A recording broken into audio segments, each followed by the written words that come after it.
Hello students, मैं doctor Priyanka Sharma राजकीय महाविद्यालय लक्ष्मणगढ़ अलवर से बीए पार्ट 2 की गृह विज्ञान की सभी छात्राएं आप सभी का महाविद्यालय के इस यूट्यूब चैनल में स्वागत है।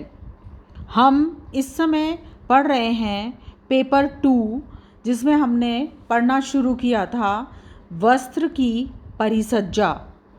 करघे से उतरने के बाद वस्त्रों पर परिसज्जा करना अत्यंत ही आवश्यक होता है, तभी कोई भी वस्त्र बाज़ार में आकर के बिकने योग्य हो पाता है। पिछली कक्षा में हमने पढ़ा था कि किस प्रकार से यांत्रिक परिसज्जाओं के द्वारा वस्त्रों पर फिनिशिंग की जाती है और कपड़े को इस योग्य बनाया दिया जाता है कि वो बाज़ार में बिक सके। आज हम पढ़ेंगे रासायनिक परिसज्जाएं। रासायनिक परिसज्जाओं की सहायता से वस्त्रों को इतना सुंदर और आकर्षक बना दिया जाता है कि बाज़ार में आके वो आसानी से बिक जाता है। रासायनिक परिसज्जाएं अनेक प्रकार की होती हैं। सबसे पहली होती है मर्सराइजिंग। मर्सराइजिंग परिसज्जा द्वारा वस्त्र की सतह को सुंदर, कोमल, चिकना, चमकदार बनाया जाता है। मर्सराइजिंग प्रक्रिया बहुत पुराने समय से चली आ रही है। 1844 में इंग्लैंड के जॉन मॉर्सन ने इस प्रक्रिया का आविष्कार किया था। इस प्रक्रिया में कास्टिक सोडा का ठंडा घोल काम में लिया जाता है, जिससे कि धागों की चमक बढ़ सके, उनकी अवशोषकता बढ़ सके और रंग भी आसानी से इन पर चढ़ सकें। इस प्रकार से मर्सराइजिंग करने के लिए विशेष रूप से घोल तैयार किए जाते हैं, जिनकी सहायता से वस्त्रों को इस योग्य बना दिया जाता है कि उनकी अवशोषण क्षमता, उनकी सघनता और उनकी चमक बढ़ सके।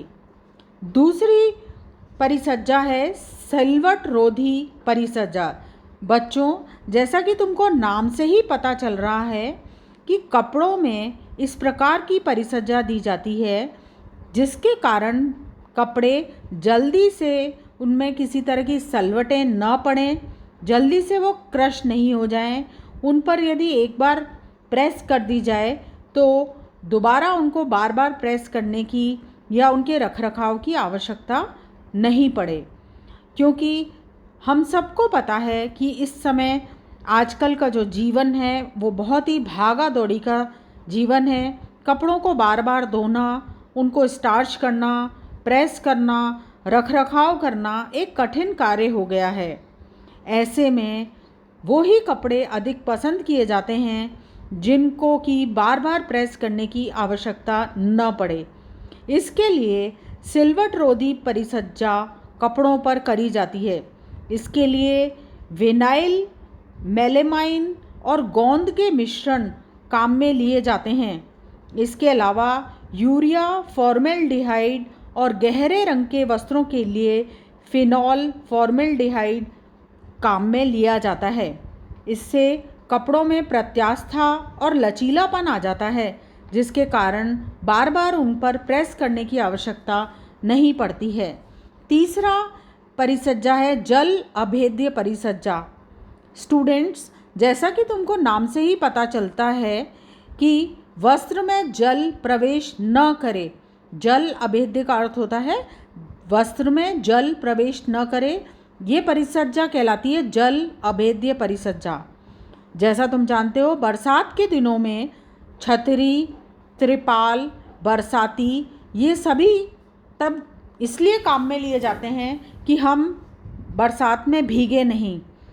तो ये जो सारे वस्त्र हैं, बरसाती, छाता, त्रिपाल, ये ऐसे बनाए जाते हैं कि ये जल अभेद्य रहें।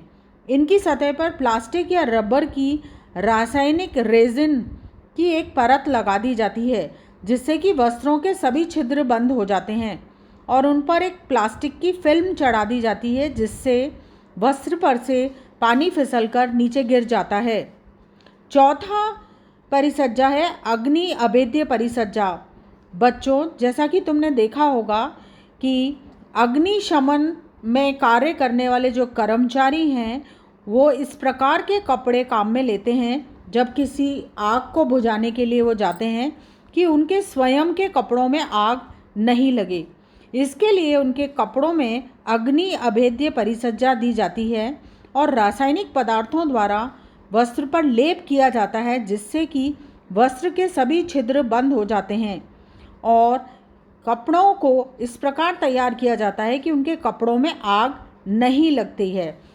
कई बार अमोनियम सल्फाइड, बोरेक्स आदि काम में लिए जाते हैं, जिससे कि वे अग्नि अवरोधक बन जाते हैं। पांचवी परिसज्जा है विरंजन।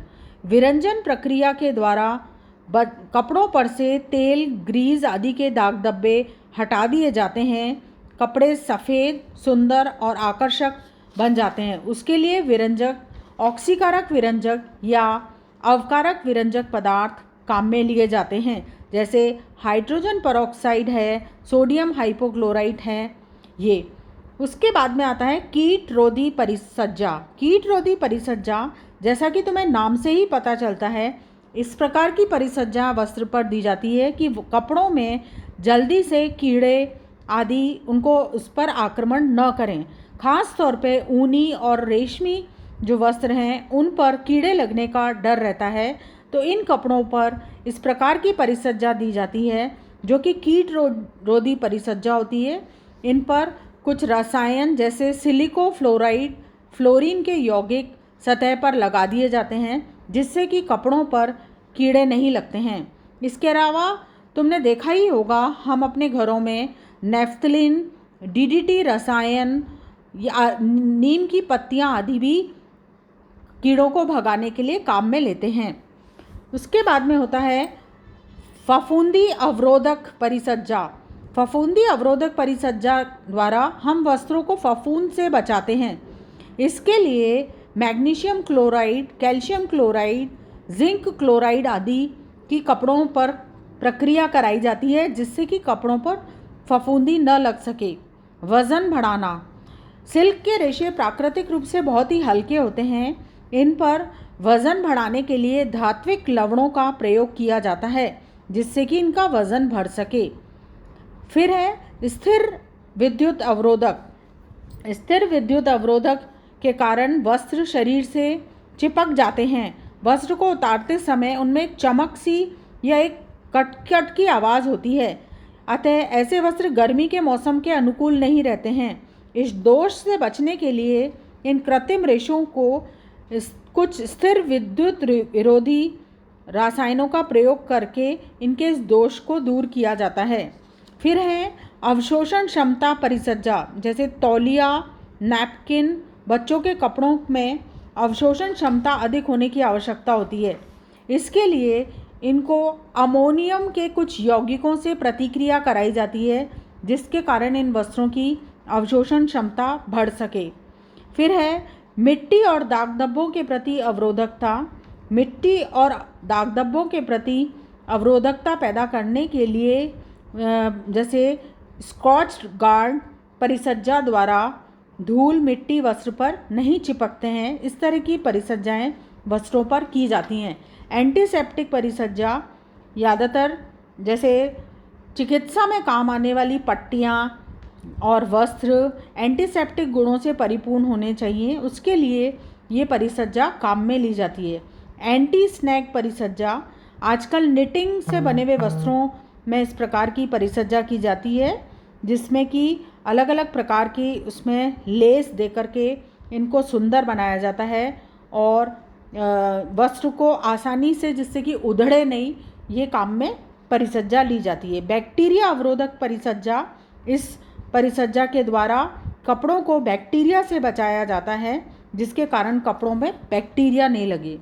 इसके अलावा सिकुड़न रोधी परिसज्जा, कपड़े जल्दी से सिकुड़े नहीं, इसके लिए कपड़ों पर परिसज्जा की जाती है, जिससे जल्दी से कपड़ों की जो मूल जो लंबाई और चौड़ाई है वो उतनी ही बनी रहे, वो कहीं ऐसा नहीं हो एक दो धुलाई के बाद में सिकुड़ जाए।